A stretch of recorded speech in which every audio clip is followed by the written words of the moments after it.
ঢাকায় কত সংখ্যক মানুষ বাস করবে তা নির্ধারণ করে দেওয়া উচিত।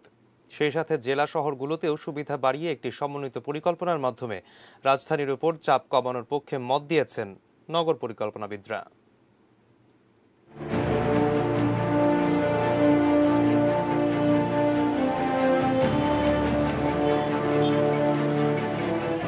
ঢাকা বাসযোগ্য শহরের তালিকার নিচের দিকে নেমে এসেছে নানা কারণে।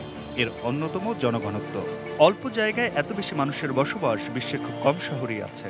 অনেক আগেই সেখানে বসতি তৈরি করা উচিত। মঙ্গলবার অনলাইনে ঢাকা শহরের জনঘনত্ব, বাসযোগ্যতা ও উন্নয়ন ব্যবস্থাপনা নিয়ে এক আলোচনার আয়োজন করে বাংলাদেশ ইনস্টিটিউট অব প্ল্যানার্স। এ সময় পরিসংখ্যানে জানানো হয়, ঢাকার সবচেয়ে জনবহুল লালবাগ এলাকায় 2.5 বর্গ কিলোমিটারে বাস করে 675 জন মানুষ। জনঘনত্বের আদর্শ মানদণ্ডে যেখানে একর প্রতি 120 জনের বাস করার কথা, সেখানে ঢাকায় রয়েছেন একর প্রতি 500 জন। ভূমি নিজেদের মতো ব্যবহার করে বসতি তৈরি করায় ঢাকায় এমন অপরিকল্পিত জনঘনত্ব বেড়েছে বলে মনে করেন নগর পরিকল্পনাবিদরা। যেখানে বিশ্বের উন্নত শহরে, এমনকি সিঙ্গাপুরের মতো উন্নত শহরে যারা লিভিং ইন্ডেক্স অনেক বেশি আছে, তাদের জনঘনত্ব মাত্র 60-70-80% পার acre.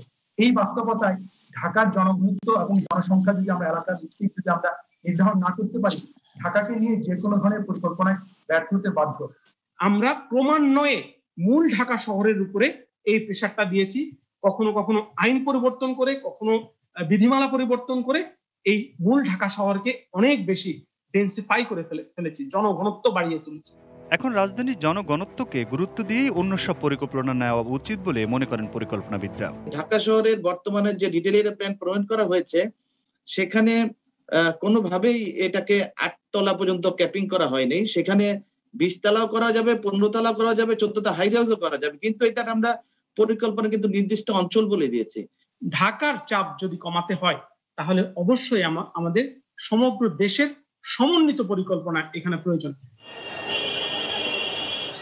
Aminul Islam, ATN news, Dhaka.